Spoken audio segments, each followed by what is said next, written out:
तो दोस्तों इस क्वेश्चन में हमें दे रखा है body is thrown vertically upwards from the top A of A tower. It reaches the ground in T1 seconds. If it is thrown vertically downward from A with the same speed, it reaches the ground in T2 seconds. If it is allowed to fall freely from A, then the time taken to reach the ground is given by. तो सवाल हमसे कह रहा है कि हमारे पास मान लो एक कोई बॉडी है जिसे हम किसी टावर के टॉप से फेंकते हैं. मान लो हमारे पास ये एक टावर है, ये इसका टॉप है जिसको हमने बोल दिया ए है. अब यहाँ से किसी ऑब्जेक्ट को मैंने किधर फेंका, एक बार ऊपर. तो एक बार हम ऊपर को बना लेते हैं कि ऊपर कैसे फेंका उसने, इस तरीके से फेंका. और ऊपर से नीचे आने में जो टाइम लगा वो टाइम लगा T1. क्लियर है. और जब इसी जगह से हम इस बॉडी को कहाँ फेंकते हैं, नीचे फेंकते हैं, तो ये जो हमारे पास नीचे आती है, यहाँ जो अपने पास टाइम लगा है वो टाइम लगा है T2. यानी ऊपर फेंका तो ये पूरा चक्कर घूम के आई तो हमारा टाइम T1 लगा है. और जब डायरेक्ट इसको उसी स्पीड से नीचे फेंका तो टाइम लगा T2.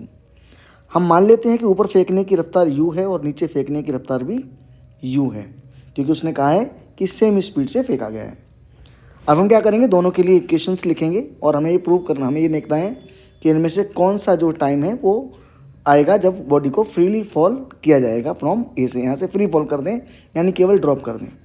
तो देखो हम इसमें क्या करेंगे, जो हम अपवर्ड डायरेक्शन में जो भी चीज़ लेंगे उसको हम क्या करते हैं, पॉजिटिव कंसीडर कर लेते हैं. अपवर्ड डायरेक्शन में पॉजिटिव, और जो डाउनवर्ड डायरेक्शन में हम जो भी चीज़ कंसीडर करेंगे वो हम कैसी लेंगे, नेगेटिव. क्लियर है भाई. तो पहले हम टाइम T1 के लिए कैलकुलेट करते हैं कि इसका डिस्प्लेसमेंट कितना आएगा. तो टाइम T1 देखो, ये हमारा टाइम T1 लगा हुआ है, यानी ऊपर गया होगा पार्टिकल और जाकर नीचे आ गया होगा. तो इसके लिए इक्वेशन ऑफ मोशन जो लिखी जाएगी वो क्या लिखी जाएगी, h, क्योंकि इसका डिस्प्लेसमेंट देखो हमने मान लिया ये h है. क्या मान लिया, h. क्योंकि डिस्प्लेसमेंट क्या होता है, इनिशियल से फाइनल पोजीशन. तो हमने इसका डिस्प्लेसमेंट मान लिया h और नीचे है तो हमने लगा लिया माइनस. पार्टिकल को फेंका कहाँ गया था, ऊपर, तो हमने लिख दिया u. और टाइम कितना लगा था T1. माइनस क्यों लिया, क्योंकि तो g की वैल्यू जो आएगी वो किधर आएगी, नीचे. माइनस का हाफ g T1 का स्क्वायर. इक्वेशन हमने कौन सी यूज करी है, s equal to ut plus half AT square, यानी हमने सेकेंड इक्वेशन ऑफ मोशन का इस्तेमाल किया है. क्लियर है भाई. अब इसको मैं थोड़ा सा ठीक से करके तो ऐसे लिख सकता हूँ, s इक्वल टू माइनस का u T1 प्लस का हाफ g T1 का स्क्वायर. ठीक है, ये हमारी बन गई इक्वेशन नंबर 1. ठीक है, हमने क्या किया, पूरी इक्वेशन में माइनस कॉमन ले लिया, या फिर ये समझ लो कि माइनस का साइन कर दिया. तो जो प्लस का था वो माइनस का बन गया और जो माइनस का था वो प्लस का बन गया. अब देखो, अब हम बात करेंगे कौन से वाले मोशन की, जब पार्टिकल को नीचे फेंका गया. तो उसके लिए देखो डिस्प्लेसमेंट नीचे है, यानी माइनस का h इक्वल टू टाइम लगा है T2 और स्पीड तो अपनी u थी, तो हम लिखेंगे u T2, और ये भी माइनस आ जाएगा क्योंकि u भी नीचे इस बार, माइनस हाफ g T2 का स्क्वायर.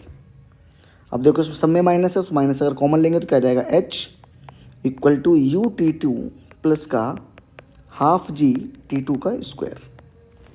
ये बन गई हमारी इक्वेशन नंबर 2. अब देखो हम इसमें से कुछ भी एलिमिनेट नहीं कर पाएंगे, तो हम क्या करेंगे, multiply equation first by T2 and equation second by T1. दोनों को मल्टीप्लाई कर लिया अपन ने. अब देखो हमारे पास क्या क्या इक्वेशंस आ जाएंगी. तो जो हमारी पहली वाली इक्वेशन थी वो बन जाएगी h, इसमें T2 का मल्टीप्लाई किया अपन ने पहली इक्वेशन में, तो h T2 equal to minus का u T1 T2 प्लस का हाफ g T1 स्क्वायर तो था ही, और साथ में किसका मल्टीप्लाई किया अपन ने, T2 का. ये बन गई हमारी इक्वेशन नंबर 3. ऐसे ही हम जब सेकंड इक्वेशन में किसका मल्टीप्लाई करेंगे, T1 का, तो ये क्या बन जाएगा, देखो h T1 equal to u T2 पहले से था और साथ में क्या आ गया, T1 plus 1/2 g T2 square पहले से था और हमने मल्टीप्लाई कर दिया T1 का. ये बन गई हमारी इक्वेशन नंबर 4. अब हमने क्या किया, दोनों इक्वेशन को ऐड कर लिया on adding equation 3rd and 4th. हम इक्वेशन 3rd और 4th को क्या करेंगे बेटा, ऐड कर लेंगे. ऐड करेंगे तो हमारे पास क्या बनेगा, देखो ध्यान से, ये हमारा कैंसिल आउट हो जाएगा ये पूरा सिस्टम, क्योंकि देखो ये प्लस का u t1 t2 है और ये माइनस का है, तो ये कैंसिल हो जाएंगे, ये हो जाएगा हमारा 0। ठीक है, अब इधर क्या बचेगा, देखो ध्यान से, h t2 plus h t1 equal to half g t1 square t2 plus half g t2 square t1। कोई दिक्कत किसी को? अब देखो ध्यान से, हम आगे क्या करेंगे, यहाँ पे देखो h ले लेंगे कॉमन, तो यहाँ बचेगा t1 प्लस t2, है ना, ये मैंने आगे पीछे लिख दिया है इसको, इक्वल टू, इसमें देखो हाफ g कॉमन है, साथ में देखो t1 t2 दोनों में कॉमन है, t1 और ये t2। यहाँ हमारे देखो t1 स्क्वायर था तो एक t1 बच जाएगा, प्लस ये वाला प्लस, और साथ में देखो यहाँ t2 स्क्वायर था तो यहाँ t2 बच जाएगा। ये देखो t1 प्लस t2 और t1 plus t2 cancel out हो जाएगा, तो क्या बचेगा हमारे पास, h equal to half g t1 t2। Clear है? इसको मैं इक्वेशन नंबर 5 बोल देता हूँ।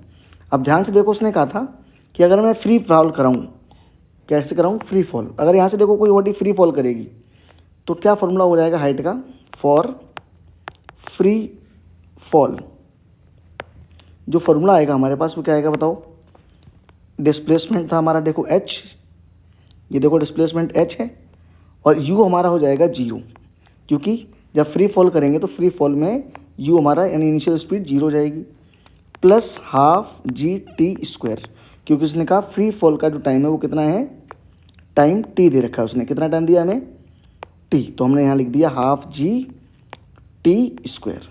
अब देखो ये भी डिस्प्लेसमेंट है और ये भी डिस्प्लेसमेंट है, तो अगर मैं इसको इक्वेशन नंबर 6 बना दूँ तो फ्रॉम इक्वेशन 5th एंड 6 क्या मिलेगा हमें, हाफ जी टी स्क्वायर जो कि ये वाला हिस्सा है equal to half g t1 t2, half से हाफ और जी से जी हो जाएगा कैंसिल, तो t square is equal to बचेगा t1 इंटू t2। तो यहाँ से देखो टाइम की वैल्यू क्या जाएगी हमारे पास, अंडर रूट t1 t2। ठीक है, तो हमारे पास क्या ऑप्शन आ गया, t equal to under root t1 t2। अब देखेंगे हमारा कौन सा ऑप्शन है, तो हम देखेंगे हमारा ऑप्शन नंबर 3 वाला करेक्ट है। ठीक है, I hope you understand, thank you.